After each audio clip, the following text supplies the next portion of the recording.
Praise the lord. మన ప్రభుని రక్షకుని కరుణ సంపన్నుడైన యేసు క్రీస్తు ప్రశస్త నామములో మీ అందరికీ మా హృదయాంతరాల నుంచి శుభములు వందనాలు తెలియజేస్తున్నాం. అందరూ సంతోషంగా ఉన్నారు కదూ? ఈ రోజు కూడా యేసయ్య మాట వినడానికి సిద్ధంగా ఉన్నారు కదూ? యేసయ్య మనతో మాట్లాడబోతూ ఉన్నాడు. ఈ రోజు మాట్లాడే ప్రతి మాట మన హృదయాలను, మన జీవితాలు తట్టి లేపబోతూ ఉన్నది. మనం పడిన స్థితిలోంచి పైకి లేవనెత్తి మన ఉత్తేజపరచి ఉన్నత స్థలంలో తీసుకొని పోబోతూ ఉన్నది. అందుకే ప్రతి దేవుని బిడ్డ ఈ మాట ఈరోజు జాగ్రత్తగా వింటాం. ఎవరి మాటను పోగొట్టుకోవద్దు. దేవుడు మాట్లాడే ప్రతిరోజు మాట ప్రత్యేకమైందే. ఒక్కొక్క కోణంలో, ఒక్కొక్క సందర్భంలో, ఒక్కొక్క విధంగా దేవుడు మాట్లాడుతున్నప్పుడు మనకు ఆశ్చర్యం అయిపోద్ది. నిజమేనా? ఇటువంటి కార్యాలు ఉన్నాయా మన జీవితంలో? వీటిని ఇంత బాగా సరి చేసుకోవాలా అనిపిస్తుంది మన జీవితంలో. అందుకే దేవుని మాట శ్రద్ధగా మనం వింటాం. ఆయన మాట్లాడే ప్రతి మాట అనుదినము మనం నేర్చుకోవాలి, ముందుకు సాగిపోవాలి. Praise the Lord. సో ఈరోజు కూడా ప్రత్యేకమైన మాటతో ప్రభు మన మధ్యకి రాబోతున్నాడు. ఆయన తన సియోను నుంచి వర్తమానం మనకు పంపించబోతూ ఉన్నాడు. అందుకే మనం జాగ్రత్తగా దేవుని మాట వింటాం. చిన్న ప్రార్థన చేసుకుంటాం అందరూ తలలు వంచి. లార్డ్ జీసస్, హల్లెలూయా, హల్లెలూయా. గొప్ప దేవుడా, శక్తిమంతుడా, బలవంతుడా, ఆశ్చర్యకరుడా, మిమ్మల్ని ఆరాధిస్తాం, స్తుతిస్తున్నాం. మీకు మహిమ, ఘనత, ప్రభావములు ఆరోపిస్తున్నాం పరలోకపు తండ్రి. మీరు మాతో ముచ్చటించమని, మీ వాక్కు చేత సంధించమని ప్రభువా, మీ వాక్కు మీ ప్రజలకు వినిపించమడుగుచున్నాము తండ్రి.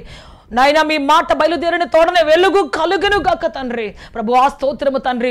గడ్డి మీద మంచు కురియునట్లుగా ప్రభువా మీ మాట కురియును గాక తండ్రి. మా జీవితంలో పచ్చిక బయలు మీద తండ్రి నాయన మంచు బిందువులు వేలాడుతున్నట్లుగా తండ్రి మా తలపైన ప్రభువా మీ మాటలు, మీ మాట హిమశిఖర బిందువులు ప్రభు వేలాడును గాక తండ్రి నాయన. మమ్మల్ని అభిషేకించును గాక తండ్రి, ఆశీర్వదించును గాక ప్రభువా. ఎంతమంది జీవితాల్లో అయ్యా ఒడిలిపోయి ఉన్నారు, నిరాశలో, నిస్ముఖలో ప్రభువా మీ తొలకరి వాన, మీ కడవరి వాన, వర్షపు చినుకులు కురియును గాక తండ్రి. మీ కనికరపు తుషార బిందువులు వారిని తాకును గాక ప్రభువా తండ్రి. ఇది మీ సమయం పరిశుద్ధాత్మదేవా. మీరు మాట్లాడండి, సంధించండి, బ్రతికించండి అయ్యా. శక్తితో నింపండి అయ్యా, బలముతో నింపండి అయ్యా. మీ జీవంతో నింపి నడిపించి బలప సహాయం చేయమని యేసుక్రీస్తు శక్తి కలిగిన నామములో అడిగి వేడుకొంచున్నాము తండ్రి. ఆమేన్, ఆమేన్, ఆమేన్, ఆమేన్, హల్లెలూయా, ఆమేన్, ఆమేన్, హల్లెలూయా, హల్లెలూయా. బైబిల్ నుంచి ఒక వాక్యాన్ని చదువుకుంటాం. దయచేసి అందరూ జాగ్రత్తగా బైబిల్ చదువుకుంటాం. బైబిల్ తీయండి. న్యాయాధిపతుల గ్రంథం మనం ఎప్పుడు చదువుకుంటే ఒక వాక్యం, కానీ ఈ రోజున ప్రత్యేక దాంట్లో నుంచి కొన్ని మర్మాలు మనం నేర్చుకోబోతూ ఉన్నాం. దయచేసి బైబిల్ తీయండి. న్యాయాధిపతుల గ్రంథం 6వ అధ్యాయం 11వ వచనం చదువుకుంటాం అందరూ కూడా.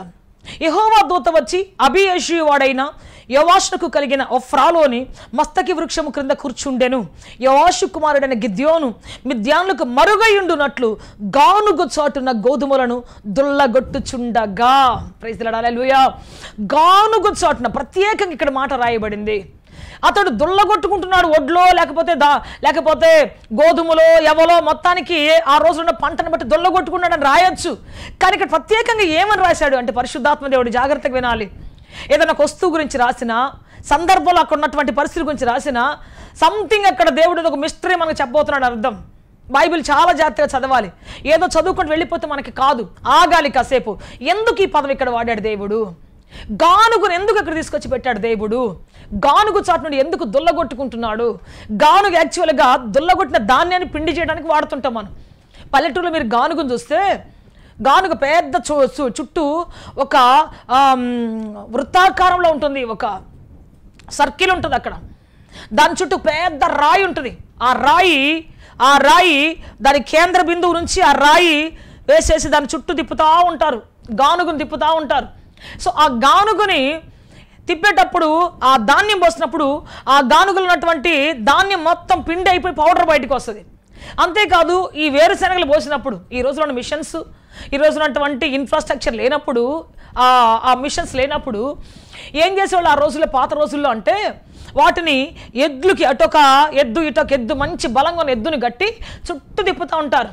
దానికి ఒక కాడేసి చుట్టూ తిప్పుతూ ఉంటారు. లేదా అటొక ఇద్దరు మనుషులు పట్టుకొని దాన్ని తిప్పుతూ ఉంటారు. చుట్టూ తిరిగి పొద్దుగూకేసరికి మొత్తానికి అది ఆ నూనె డబ్బాలు తీసి పక్కన పెడతారు. ఇంకప్పుడు అదనమాట ఆ రోజుల్లో ప్రాసెస్, నూనె తీయాలంటే. అయితే ఈ రోజుల్లో అట్లాంటి పరిస్థితే లేదు. ఒక్కసారి స్విచ్ చేస్తే గర్రం అని అదే తిరిగిపోద్ది, మిషన్ తిరిగిపోద్ది, మంచిగా నూనె బయటకు వస్తే నిమిషాల ముందే. కానీ ఆ రోజులు అంతా ఫేమస్ అయిన పరిస్థితులు లేవు, అంత టెక్నాలజీ లేదు ఆ రోజుల్లో. కాబట్టి ఆ రోజుల్లో మామూలుగా తీస్తూ ఉండేవాళ్ళు. అయితే ఆ గానుగ గురించి దేవుడు మాట్లాడుతున్నాడు ఈ రోజున. ఒక గానుగ పాలి అంటే ఖచ్చితంగా ఒక ఎద్దు రావాలి, 2 ఎడ్లు రావాలి, అయితే 4 మనుషులు రావాలి. అప్పుడే అది కదులుతుంది, లేకపోతే అప్పుడు దాకా కదలదు. నిజానికి అక్కడ పెద్ద కొయ్యి ఉంటుంది, మరి చుట్టూ కట్టబడినటువంటి వృత్తాకారపు కాలం ఉంటుంది.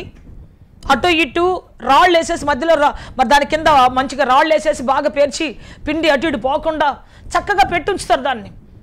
ఇన్ని సిద్ధపడి ఉంటాయి, పెద్ద రాయి ఉంటుంది. ఆ రాయిని తిప్పడానికి ఖచ్చితంగా ఎవరో ఒకరు రావాలి. అయితే ఇప్పుడు దేవుని బిడ్డ, ఈ యోవాషు కుమారుడైనటువంటి గిద్యోను గానుగు చాటున దాగుకొని ఉన్నాడు. అంటే గానుగు యొక్క కొన్ని రహస్యాలు మనం నేర్చుకోబోతూ ఉన్నాం. ఇతడు ఏం మాట్లాడుతున్నాడు అంటే, ఇతనికి వ్యవసాయం చేయటం వచ్చు, పంట పండించడం వచ్చు కదా, అన్నీ వచ్చు. కానీ అతను ఏమంటున్నాడు అంటే, ఎప్పుడు ఒక మాట మాట్లాడతాడు. చూడండి 6వ అధ్యాయంలో 15వ వచనం చదువుకుంటే, అతడు చిత్తము నా ఏలినవాడా, నేను దేని సహాయం చేత ఇశ్రాయేలును రక్షింపగలను? నా కుటుంబం మనష్య గోత్రంలో ఎన్నికలేనిదే, నా పితరులు కుటుంబంలో నేను కనిష్ఠుడినై ఉన్నానని ఆయనతో చెప్పాను. చూడండి దేవుడు ఎప్పుడు ఏ మాటలు మాట్లాడతారు. గానుగు చాటు నుండే వాళ్ళు ఎప్పుడు కూడా ఏం చేస్తారు తెలుసా? ఏమంటారు తెలుసా? నేను గొప్పోని కాదండి, మా వాళ్ళు గొప్పోళ్ళు కాదండి, మాకు పెద్ద చరిత్ర లేదండి, జస్ట్ నేను ఎక్కడో ఎన్నికబడిన కుటుంబం అండి అని చెప్తా ఉంటారు. ముందేమంటున్నాడంటే, మా దేవుడు గొప్పోడని మా పితరులు మాకు చెప్పారే, ఆయన ఎన్నో అద్భుతాలు చేశాడంట, ఆశ్చర్యకాలు చేశాడంట, సముద్రాలు చీల్చాడంట, మహత్కారాలు చేశాడంట, మా పితరులను తీసుకొచ్చి వాగ్దాన దేశంలో చేర్చాడంట, ఎన్నో రకాల యుద్ధాలు చేశాడంట, మరి అట్లాంటి దేవుడు అని చెప్పేసి తన దేవుడి గురించి చెప్తాడు. ఆయన అద్భుతాలు చేసే దేవుడు అంట అని చెప్పేసి. కానీ ఇప్పుడు కిందకొచ్చి అంటాడు, అంత పెద్ద దేవుడు కలిగి ఉండి కూడా, అన్న అద్భుతాలు చేసి తీసుకొచ్చే దేవుడు కలిగి ఉండి కూడా, తన పితరులను అంత బాగా నడిపించే దేవుణ్ణి తెలుసుకొని ఉండి కూడా ఇప్పుడు అంటాడు, నేను మనష్య గోత్రులు ఎన్నిక లేనివాడిని అయ్యా. అసలు దేవుడికి కులమో జాతి మతమో తక్కువ ఏదీ లేదు. ఆయన ఎవరిని కింద పెట్టలేదు, ఎవరిని బలహీనపరచలేదు. ఒక్కొక్క గోత్రం నుంచి ఒక్కొక్కరు గొప్పవాళ్ళు లేపుకున్నాడు ఆయన. వాళ్ళ ఎబిలిటీని బట్టి, వాళ్ళ దాహాన్ని బట్టి, వాళ్ళ మరి దేవుని పట్ల ఆసక్తిని బట్టి, వాళ్ళ విశ్వాసాన్ని బట్టి దేవుడు ఒక్కొక్క యుగములో ఒక్కొక్కరు లేపాడు. దేవుడు ఏ గోత్రానికి పక్షపాతి కాదు, ఏ వ్యక్తికి పక్షపాతి కాదు, ఏ కులానికి పక్షపాతి కాదు. ఆయన ప్రతి కులంలోంచి, ప్రతి జాతిలోంచి, ఈవెన్ వేశ్య కుమారుల్ని, వేశ్యకు పుట్టినటువంటి వాళ్ళని కూడా గొప్ప వాళ్ళని చేసి నాయకులను చేశాడు. వాళ్ళ ఆసక్తిని బట్టి, వాళ్ళ పరిశుద్ధతను బట్టి, వాళ్ళ తల్లిదండ్రుల పాపం వీళ్ళ మీద పెట్టలేదు, వాళ్ళ అన్నదమ్ములు చేసిన అక్రమాన్ని వీళ్ళ మీద పెట్టలేదు. వాళ్ళుగా దేవునికి సమర్పించుకున్నప్పుడు వాళ్ళని పైకెత్తాడు దేవుడు.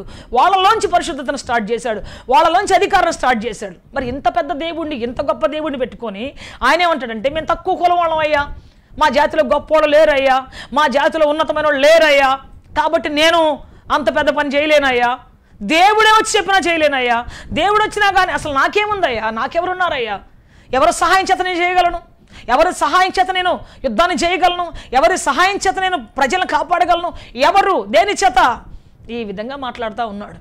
ఇటువంటి గానుగు చాటు నుండే వాళ్ళ జీవితాలు ఎట్లుంటాయంటే, ఇదిగో ఎట్లాంటి పెద్ద దేవుడు తెలుసు మాకు, కానీ నా వరకు వచ్చేసరికండి కష్టమేనండి. మా దేవుడు గొప్పోడే, మా పితరులకు చాలా అద్భుతాలు చేశాడు, మా పితరులకు చాలా ఆశ్చర్యకాలు చేశాడు, కానీ నా విషయంలోకి వస్తే మాత్రం మా చాలా చిన్న గోత్రం అయ్యాం. అదే చిన్న గోత్రానికి దేవుడు తీసుకొచ్చి అద్భుతంగా భూమిని పంచిపెట్టాడు. అదే చిన్న గోత్రానికి చీటీ వేసి మరి వాళ్ళకి పంచి ఇచ్చాడు. ఆ విషయాన్ని మర్చిపోతున్నాడు. దేవుడు గొప్పోడే, కానీ నా వ్యక్తిగత విషయంకి వచ్చేసరికి అని చెప్పేసి చెప్తా ఉన్నాడు. మనం కూడా అంతే. యేసు ప్రభువుని నమ్ముకున్నాను కానండి, చర్చికి వెళ్తున్నాను కానండి, ఇంత పెద్ద గ్రంథాన్ని చదువుతున్నాను కానండి, నా కళ్ళ ముందు చాలామంది హెచ్చించబడ్డ వాళ్ళు ఉన్నారు నేను చూశాను కానండి, నా కళ్ళ ముందు ఎంతోమంది ఆశ్చర్యకార్యాలు, వాళ్ళ జీవితాలు ఎన్నో ఆశ్చర్యకాలు చేసి పెంటకుప్పలో పడిపోయిన దీనులు పైకెత్తి గొప్పలు చేశాడు దేవుడు కానండి, నా విషయానికి వస్తే మాత్రం ఈ విధంగా మాట్లాడతాం చాలాసార్లు మనం. తెలుసా, గానుగు చాటు బతికే వాళ్ళ జీవితాలు ఎట్లా ఉంటాయి అంటే, ఈ గానుగుని ఎవరైనా పట్టుకొని లాగితే తప్ప, ఆ కాడి ఎవరైనా భుజాన వేసుకొని దాన్ని నడిపించుకొని తీసుకుంటే పోతే తప్ప అది కదలదు. మన జీవితంలో కూడా ప్రియ దేవుని బిడ్డ అనేక సార్లు ఎవరో వచ్చి స్టార్ట్ చేయాలి, ఎవరో వచ్చి మోటివేట్ చేయాలి, ఎవరో వచ్చి మనకున్న గొప్పతనాన్ని గురించి చెప్పాలి, ఎవరో వచ్చి చెబితే తప్ప, ఎవరో వచ్చి స్టార్ట్ చేసి మన భారాన్ని మోస్తే తప్ప పొరపాటు కూడా మనం కదలలేము. మనకి శక్తి ఉందని, మనకు బలం ఉందని మనం ఎప్పటికీ నమ్మలేము. చాలాసార్లు మనం ఇలాగే చేస్తుంటాం. అంటాము మరి ఆ ప్రభుత్వం వస్తే భలే మాకు ఉద్యోగాలు వస్తాయి సిస్టర్, ఈ ప్రభుత్వం కానీ వచ్చిందంటే అబ్బా, ఆ ప్రభుత్వం కానీ గెలిచి ఉన్నట్టయితే అబ్బా ఈ సంవత్సరం ఖచ్చితంగా మాకు ఉద్యోగాలు వచ్చాయి, మాకు ఖచ్చితంగా లోన్లు వచ్చాయి. నా తెలిసిన తమ్ముడు ఉన్నాడు, ఎప్పుడో మాట చెప్తాను, అక్క నేను పెళ్లి చేసుకుంటాను, మా ఆవిడ పేరు మీద ట్రాక్టర్ పెడతాను, కారుకు లోన్ పెడతాను, ట్రాక్టర్ లోన్ పెడతాను, తెస్తాను, అస్సలు చూడక్క ఎట్లా చేస్తాను, అసలు నేను ఎట్లా ఇంటిని తిప్పేస్తాను, నాకు అట్లనే అని చెప్పేవాడు. పెళ్ళయింది, పిల్లలు పుట్టారు, వాళ్ళ పిల్లలు కూడా పెద్దోళ్ళు అయిపోతున్నారు. కానీ ఆ ట్రాక్టర్ లేదు, ఆ లోను లేదు, ఏమీ లేదు. ఆ ప్రభుత్వంగా వస్తే అక్క ఖచ్చితంగా నాకు సరిపోద్ది అక్క. ఎవరో రావాలి, ఎవరో నా భారాన్ని మోయాలి, ఎవరో నాకు సహాయం చేయాలి, ఏదో ప్రభుత్వం రావాలి, ఏదో నాయకుడు రావాలి. ఇట్లాంటి మాటలన్నీ మాట్లాడి మాట్లాడి మాట్లాడి ప్రియ దేవుని బిడ్డ ఎవరో నా భారాన్ని మోయాలి, ఎవరో కాడెత్తుకోవాలి. ఇది మనం మాట్లాడే మాట్లాడి చివరికి ఏమైపోతుందంటే అసలు ఏది దొరకట్లేదు మన జీవితం. అందుకే చెప్పుతాను ఈరోజు ప్రియ దేవుని బిడ్డ, ఎవరో వచ్చి స్టార్ట్ చేయాలి, ఎవరో వచ్చి నా భారాన్ని మోయాలి. అప్పుడు కదులుతా నేను, అప్పుడు చూపిస్తా నా తడాకేంటో, అప్పుడు చూపిస్తా నా పనితనం ఏంటో, అప్పుడు చూపిస్తా ఎవరో నాకు ఉద్యోగం ఇయ్యనండి, నా టాలెంట్ ఏంటో చూపిస్తా. ఎవరన్నా నన్ను తీసుకొని పోయి పలానా పరిచయం చేయమనండి, అక్కడ చూపిస్తా నా టాలెంట్. ఇట్లా మాట్లాడుతుంటే చాలాసార్లు గానుగు చాటును ఉన్నావు బ్రదర్. నువ్వు నిశ్చయంగా ఎక్కడున్నావంటే గానుగు చాటును ఉన్నావు సహోదరుడా, సహోదరి. కానీ రోజున నీ భారం ఎవరో మోయాలని, నిన్నెవరో పరిచయం చేయాలని, నిన్నెవరికో ఎక్కడో తీసుకుని పరిచయం చేయాలని, నీకేదో ఉద్యోగం ఇప్పియాలని ఈ విధంగా అనుకుంటున్నావా? జీవితంలో ఎప్పటికీ కూడా నువ్వు అనుకున్న స్థితికి రాలేవు. దేవుడు అనుకున్న స్థితికి అసలు రాలేవు. దేవుడు అనుకున్న స్థితి తర్వాత సంగతి, అసలు నువ్వు అనుకున్న స్థితికి కూడా పోలేవు. అక్కడే పడి కూర్చొని ఉంటావు. ఎందుకంటే నీ కోసం ఎవ్వరు రారు. ఆ కోనేటి పక్కన పడిపోయినటువంటి 38 ఏళ్ల రోగి ఒకటే మాట అంటాడు, యేసు ప్రభువే దిగి వచ్చి, యోహాను సువార్త 5వ అధ్యాయం మనం చూస్తే యేసు ప్రభువే దిగి వచ్చి 4-5 వచనాల్లో, అయ్యా స్వస్థపడగోరుతున్నావా అంటే, భలేవాడివే ప్రభు, నాకెందుకు ఉండదు స్వస్థపడకూడదని. స్వస్థపడాలని ఉంది, దిగాలని ఉంది. ఆ నీళ్లు కదిలించినప్పుడు, దేవదూత వచ్చి నీళ్లు కదిలించినప్పుడు నాకు కూడా దిగాలని ఉంది. కానీ నన్ను తీసుకొని పోవడానికి ఎవ్వరు లేరు. చదువుదామా మాట ఒకసారి చూద్దాం.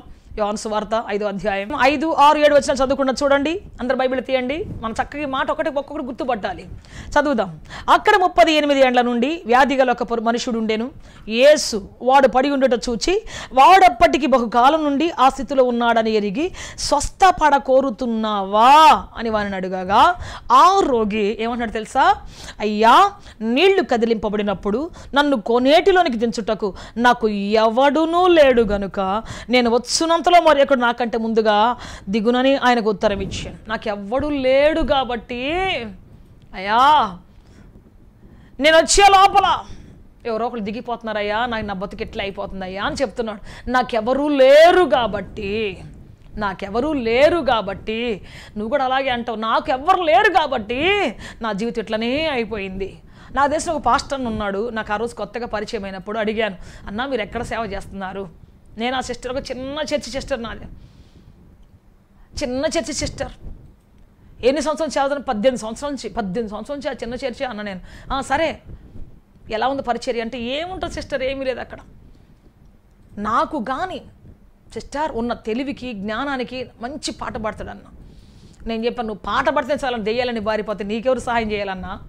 నువ్వు పాట పాడితే చాలు. డ్రమ్ము చాలా అందంగా కొడతాడు ఆయన. ఈ రోజుల్లో ఉన్నటువంటి ఏ తబలాలు కూడా పనికిరావు ఆయన కొడితే, అంత బ్యూటిఫుల్గా డ్రమ్ము కొడతాడు. మీరు డ్రమ్ము కొట్టి పాట పడితే అసలు దెయ్యాలని పారిపోతాయి, అన్న రోగాలని పారిపోతాయి. అసలు మీకెవరన్నా సహాయం చేయాలి? మీరే 100 మంది సహాయం చేస్తారని ఆయన అంటాడు. లేదు సిస్టర్, ఈ మరి ఆంధ్రప్రదేశ్లో పెద్ద పాస్టర్ ఒక ఆయన ఉన్నాడు, పేరు చెప్పనులేండి, పెద్ద పాస్టర్ ఒక ఆయన ఉన్నాడు. ఆయన స్వయాన మా మేనమామ సిస్టర్. ఓ, అంత పెద్ద పాస్టర్గా తెలుసా మీకు? ఆయన అంత పెద్ద దైవజనుడు అంటే, అవును సిస్టర్. కానీ ఏనాడు నన్ను పిలిచి ఒక్క 10 రూపాయలు ఇవ్వలేదు. ఏనాడు నన్ను పిలిచి నన్ను ఒక చోట వాక్యాన్ని తీసుకొని పోలేదు. నాకు 10 రూపాయలు సహాయం చేసి నా చర్చిని కట్టలేదు. ఆయన వస్తాడని, ఏనాటికైనా కట్టిస్తాడని, ఏనాటికైనా నన్ను ఆయనతో పాటు తీసుకుని వెళ్తాడని, ఏనాటికైనా నాకు డబ్బులు ఇస్తాడని ఎదురు చూసి ఇన్ని సంవత్సరాలు ఎదురు చూశాను సిస్టర్. కానీ కుదరలేదు. నేను అడిగాను, మీ మేనమామ గారు అంత పెద్ద స్థాయికి ఎదగటానికి ఎవరైనా సహాయం చేశారు ఆయన పైన ఎవరన్నా అంటే, లేదు సిస్టర్, ఆయన చాలా ఉపవాసం ఉండి ప్రార్థన చేసి ప్రార్థనాపరుడు, ఆయన చాలా బాగా కష్టాల మధ్యలో సేవగట్టి గొప్పోడైపోయాడంటే. నేను చెప్పాను, అదే ప్రాసెస్ మీరే ఎందుకు ఫాలో అవ్వకూడదు? ఆయన దేవుణ్ణి చూసి, ఉపవాసం ఉండి ప్రార్థన ఆలకించే దేవుడిని చూసి సంఘాన్ని కట్టాడు కదా, మీరెందుకు కట్టలేదు? అట్లా మీరెందుకు అలా వేయలేదు? ఆయన సహాయం చేస్తాడు, ఎందుకు చూస్తున్నారు మీరు? ఒక మనిషి కోసం ఎందుకని ఎంత సమయం వేస్ట్ చేశారు అని అడిగినప్పుడు, లేదు సిస్టర్, ఈ లోకం అంతా అంతే, మనుషులంతా అంతే, ఎవరి స్వార్థం వాళ్ళు చూసుకుంటారు, ఎవడి బతుకు వాడేది సిస్టర్, ఈ రోజుల్లో వెనకాల నుండి పట్టించుకోవట్లేదు అని చెప్పేసి 18 సంవత్సరాలు వేస్ట్ చేశాడు ఆయన. నాకు ఈ రోగి గుర్తొచ్చాడు. వాళ్ళు వచ్చి కానీ ఆ రోజు నాకు ఒక చిన్న సంఘం కట్టించి ఉంటే, ఆ రోజుగా నన్ను కానీ వాళ్ళతో పాటు తిప్పుకొని ఉంటే, ఆ రోజుగా నన్ను పలానా ఫారినర్స్కి పరిచయం చేసి ఉంటే, ఇప్పుడు నా బతుకు మారిపోయి సిస్టర్. ఆయన దగ్గర చాలామంది ఫారినర్స్ వచ్చేవాళ్ళు. అప్పుడు ఆయన సేవను చూసి చాలామంది విదేశాల నుంచి వచ్చేవాళ్ళు. నాకు కానీ ఒక్క ఫారినర్ పరిచయం చేసి నాకు ఒక స్పాన్సర్ని సహాయం చేసి ఉంటే నా జీవితం తిరిగిపోయేది సిస్టర్. సో నాకు ఆశ్చర్యం అయిపోయింది, ఎంత పెద్ద స్పాన్సర్ దేవుడే ఉంటే లోకాన్సర్ స్పాన్సర్ల కోసం చూసి చూసి చూసి సేవ చేయకుండా ఆ కడుపులో కసి పెట్టుకొని, కడుపులో పగ పెట్టుకొని, వాళ్ళు ఇవ్వలేదే, వీళ్ళు ఇవ్వలేదే, వీళ్ళు ఇవ్వలేదే, వాళ్ళు ఇవ్వలేదే. దేవుడు అతనిలో ఉన్న కళ ఎంత గొప్ప కళ అంటే, ఆ పాట పాడి డ్రమ్ము కొడుతుంటేనండి అసలు నాకు అసలు సంతోషం అనిపించింది, ఎంత ఆనందం అనిపించిందో. ఇంత పెద్ద కళ పెట్టుకొని ఇప్పుడే ఎట్లా పాడుతున్నారు మీరంటే, ఆనాడు ఇంకా బలంగా ఉన్నప్పుడు, యవనస్తులు ఉన్నప్పుడు ఇంకెంత బాగా పాడి ఉంటారు.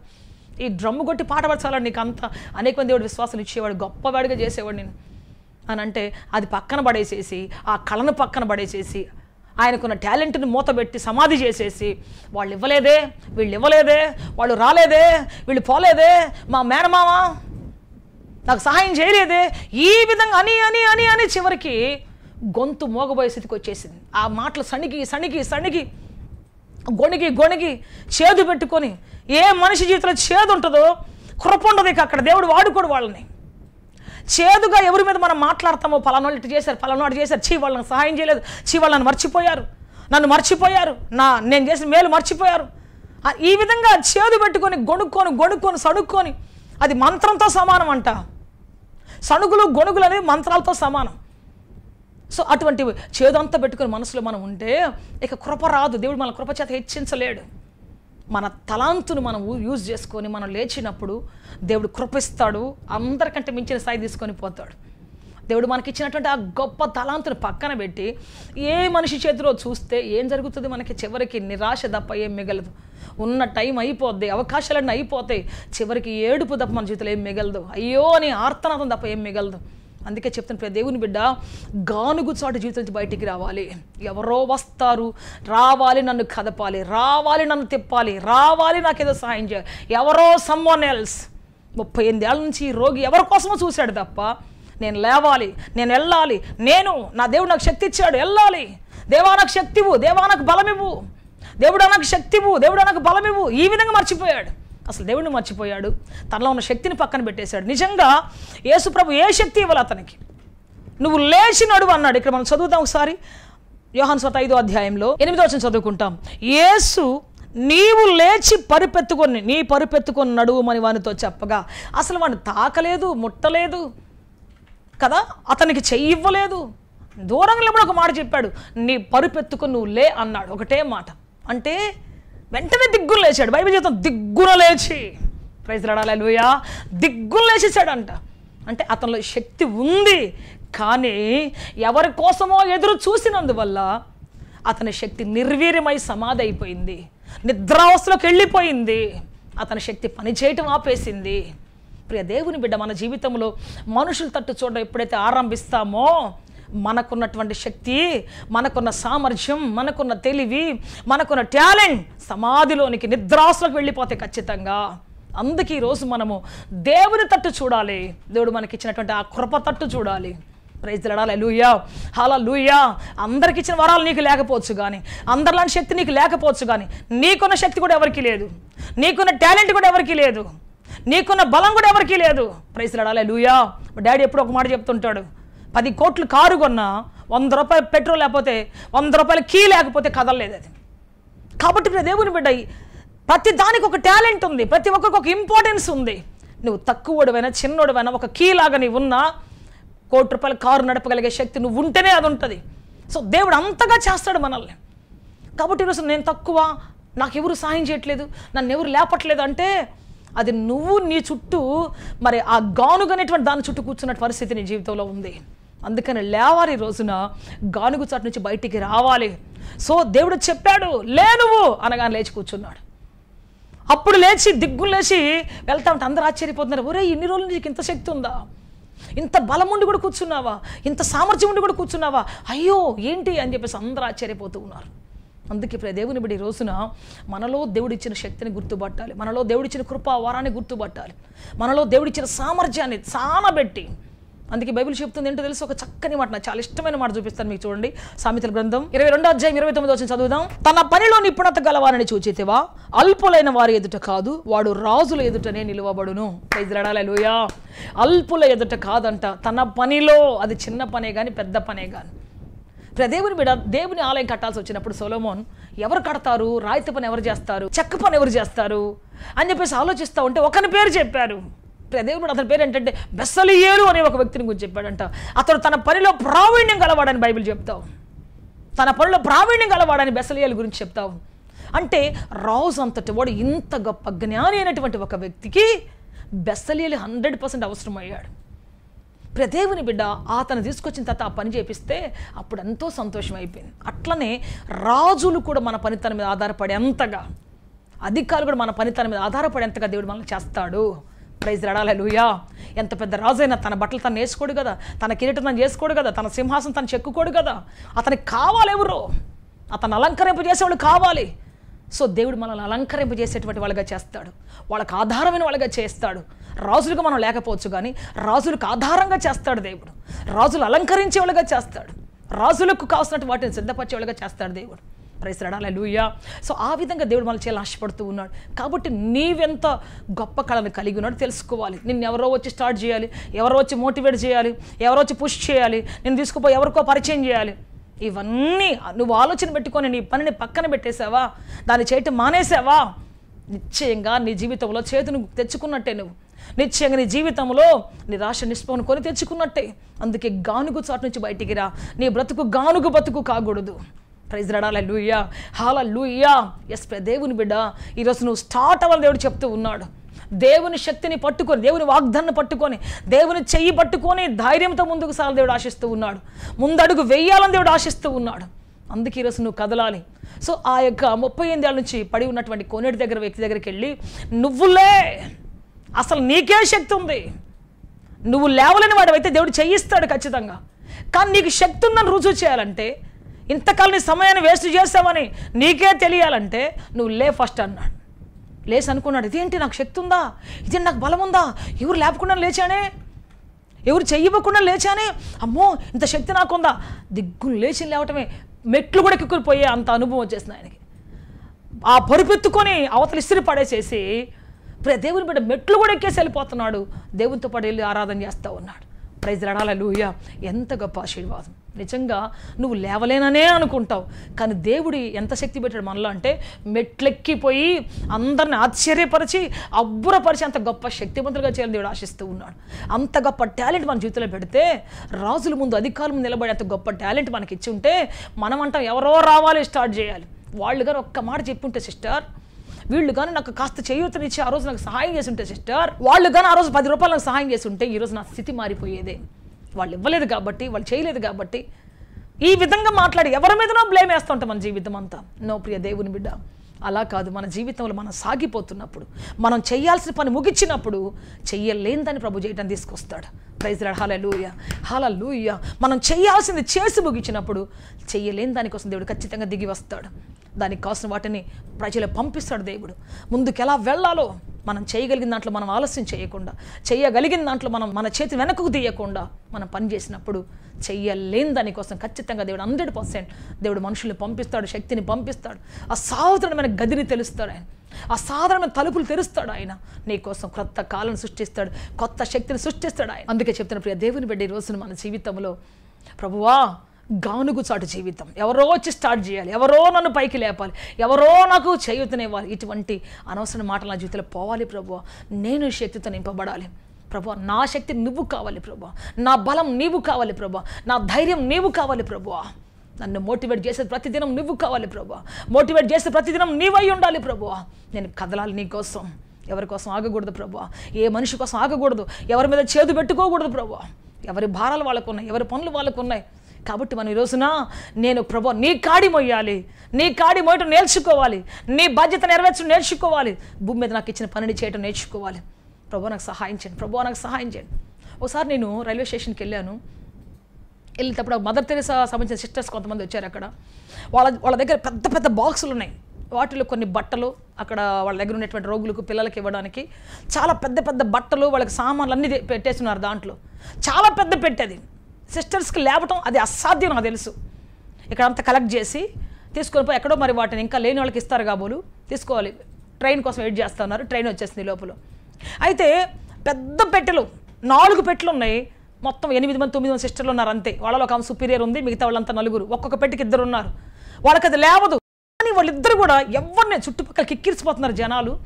ఎవరిని అడగలేదండి. వాళ్ళిద్దరు దాన్ని బలవంతంగా లాగుతున్నారు. ఇద్దరు వాళ్ళ శక్తి చాలట్లేదు, బలవంతంగా ఎత్తడానికి ప్రయత్నం చేస్తున్నారు కానీ ఎవరిని అడగలేదు. పట్టుకుండా అయ్యా అని అడగలేదు. ఇద్దరు బలవంతంగా లేపుతున్నారు, లాక్కుంటున్నారు. ఇద్దరు ట్రైన్లో ఎక్కేయడానికి ప్రయత్నం చేస్తున్నారు.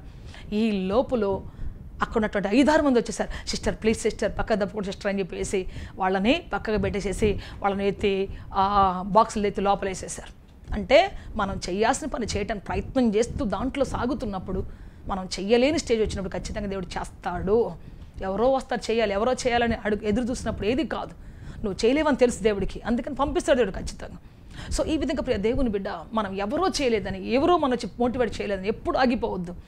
మోటివేషన్ దేవుడు నీకు ఇస్తాడు, ఉజ్జీవాన్ని నీకు ఇస్తాడు ఖచ్చితంగా. నేను నడిపించేటువంటి ఆ శక్తి నీలో పుట్టిస్తాడు ఖచ్చితంగా. నీలో ఆ ఉత్సాహాన్ని పుట్టిస్తాడు దేవుడు. దేవుని తట్టు చూసి నువ్వు చేయగలిగిన పని చేసుకుంటూ పోతున్నప్పుడు, నువ్వు లాగగలిగినంత లాగుతూ వెళ్తున్నప్పుడు, లాగలేని సమయంలో ఖచ్చితంగా దేవుని దగ్గరికి వస్తాడు, నడిపిస్తాడు, సహాయం చేస్తాడు. ప్రైజ్ హల్లెలూయా, హల్లెలూయా. గొప్ప వ్యక్తిగా చేయాలని ఆశపడుతున్నాడు. నువ్వు గానుగు చాటున బ్రతకొద్దు.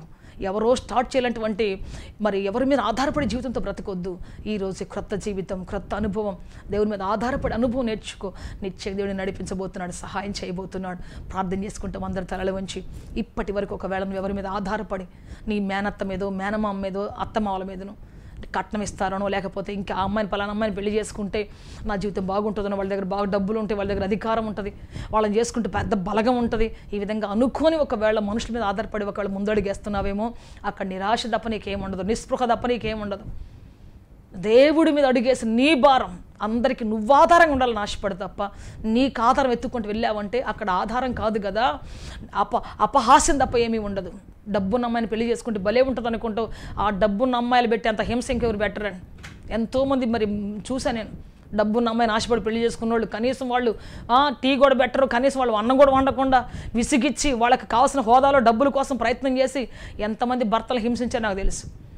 అట్టాగే డబ్బున్న అబ్బాయిలంటే కూడా అది కూడా అంతే, విచ్చలుగా తిరుక్కుంటా కుటుంబాన్ని పట్టించుకోకుండా నువ్వు కాకపోతే ఇంకొక అమ్మాయిని పెళ్లి చేసుకుంటా వెళ్ళిపో, ఈ రేపటికంటే పెళ్లి చేసుకుంటాని హింసించిన వాళ్ళు ఎంతోమంది ఉన్నారు. అందుకని ప్రియ దేవుని బిడ్డ ఈ విధంగా అట్లా కాదు, మన బలం, మన శక్తి, దేవుడు మనకిచ్చిన సామర్థ్యం అనేకులకు ఆశీర్వాదం కావాలి. నువ్వు ఎట్టి బస్సులు కుంగిపోకూడదు. నీ జీవితంలో ఎటువంటి తుఫాను చెలరేగినా నువ్వు దిగజారిపోకుండా, కృంగిపోకుండా తల పైకెత్తే వ్యక్తిగా బ్రతికే విధంగా నువ్వు ఉండాలి. అది దేవునికి ఆశ, అది దేవుని చిత్తం. అందుకని ప్రియ దేవుని బిడ్డ ఈ రోజున నువ్వు లేవాలి, నీవు దేవుని చేత మోటివేట్ చేయబడి శక్తివంతులుగా లేచి నిలబడాలి. దేవుడిని నడిపించబోతున్నాడు. నీకోసం ప్రార్థన చేయబోతున్నాను. ఇప్పటికే కృంగిపోయావేమో, బలహీన పడిపోయావేమో, నాకెవరు లేరంటూ విసిగిపోయి వేసారిపోయి ఎక్కడో శూన్యములకు చూస్తూ నాకెవరున్నారు, నన్ను ఎవరు నడిపిస్తాడు, నాకెవరున్నారంటూ దిగులు పడిపోయి ఉన్నావేమో, ఈ రోజున ప్రభు నీతో మాట్లాడుతున్నాడు. దేవుని హస్తం ఆల్రెడీ నీ శరీరంలో ఉంచినటువంటి, నీలో ఉంచినటువంటి ఆ ఒక ఉన్నతమైనటువంటి దేవుని సన్నిధి, దేవుని కళ, దేవుని యొక్క టాలెంట్ నీ జీవితంలో ఉంది. గుర్తు పట్టు ప్రియ దేవుని బిడ్డ. ముందడుగు వేయి. ప్రభు దాన్ని ఆశీర్వదించబోతున్నాడు. అక్కడ నేను గొప్ప చేయబోతున్నాడు, అక్కడ నిలబెట్టబోతూ ఉన్నాడు. ప్రార్థన చేసుకుంటాం అందరి తలలు వంచి. నేను నీకోసం ప్రార్థన చేయబోతున్నాను. ఈరోజు చెప్పు గుండె మీద చేసుకుని, ప్రభువా మొట్టమొదటి నీ మీద ఆధారపడుతున్నాను ప్రభువా, నెక్స్ట్ నువ్వు ఇచ్చినటువంటి కృపా వరం మీద, నాకు ఇచ్చిన టాలెంట్ మీద ఆధారపడుతున్నాను ప్రభు. ఈ రోజున నన్ను నిలబెట్టు ప్రభువా, నన్ను నిలబెట్టు. నా చేతిని ఆశీర్వదించు, నా చేతిలో కష్టాజితను ఆశీర్వదించు, నా చేతులను తిప్పు ప్రభు. ఈ రోజున క్రొత్త కార్యలు చేయడానికి, నూతన సృష్టి చేయడానికి ప్రభు నీ వారసుడిగా, నీ వారసులకు నన్ను లేవనెత్తు ప్రభు అని చెప్పేసి అడుగు. దేవుడు నిలబెట్టబోతున్నాడు. ప్రార్థన చేసుకుంటాం అందరి తలలు వంచి. లార్డ్ జీసస్ హల్లెలూయా, హల్లెలూయా. నా ప్రియ సహోదరుడి కోసం ప్రార్థిస్తున్నాను అయ్యా. హల్లెలూయా. నోరు తెరిచి నేను అడుగుతున్నటువంటి, నీ ఎదుట కన్నీరు గారుస్తున్నటువంటి, నీ ఎదుట ప్రభా పశ్చాత్తాపంతో కూర్చున్నటువంటి ప్రతి సహోదరి కోసం, ప్రతి సహోదరుడి కోసం ప్రార్థిస్తున్నాను ప్రభువా. యేసు క్రీస్తు నామములో తండ్రి, అద్భుతం జరుగును గాక తండ్రి, ఆశ్చర్యకార్యం జరుగును గాక తండ్రి, సమాధానం దిగి వచ్చును గాక ప్రభువా. హల్లెలూయా, హల్లెలూయా. ఈ రోజు నుంచి ప్రభువా నీ పిల్లలు ఎవరి మీద ఆధారపడకూడదు ప్రభువా, వారికి ఆధారం మీరు. మీరిచ్చిన కృపా వరం, మీరిచ్చిన ధైర్యం, మీరిచ్చిన నైపుణ్యం, మీరిచ్చిన శక్తి సామర్థ్యము తప్ప ఇంకొకటి ఆధారం కాకూడదు ప్రభువా. ఈ లోకంలో మాకు ఆధారం మనుషులు కాదు తండ్రి. ఈ లోకంలో మాకు ఆధారం లోకంలో మనుషులు కాదు తండ్రి. వారి డబ్బు కాదు, వారి ఆధారం కాదు ప్రభువా. నీవే ఆధారము తండ్రి. నిన్ను ఆధారం చేసుకున్న వారు సిగ్గుపడరు. నిన్ను ఆధారం చేసుకున్న వారి ముఖాలు లజ్జింపబోయా.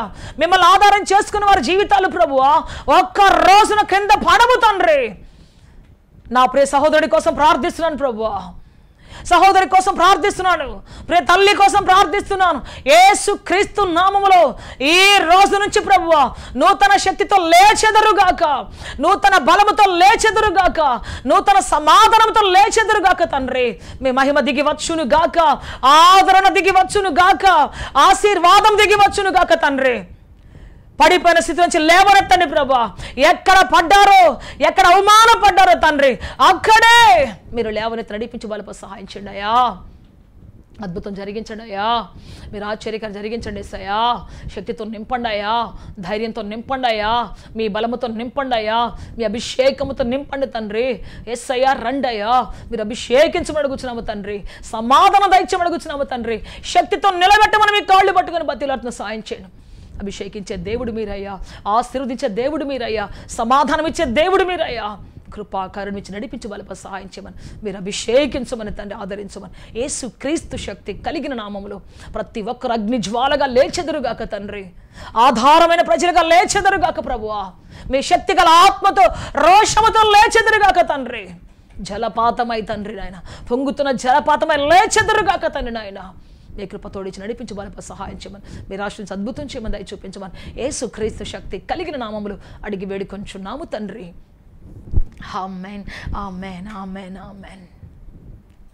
మే గాడ్ బ్లెస్ యు ఆల్. దేవుడు అత్యధికంగా దీవించి ఆశీర్వదించి ఉన్నతంగా ఫలభరితంగా మార్చి ఆయన ఆధారమై ఆశ్రయమై ఉన్నత శిఖరానికి ఎక్కించునుగాక, తన కృపతో నిలువబెట్టునుగాక. ఆమేన్, ఆమేన్. సత్యముతో ఆరాధించాలని ఆశిస్తున్నారా? యేసయ్యను గూర్చి మరింత లోతుగా తెలుసుకోవాలని అన్వేషిస్తున్నారా?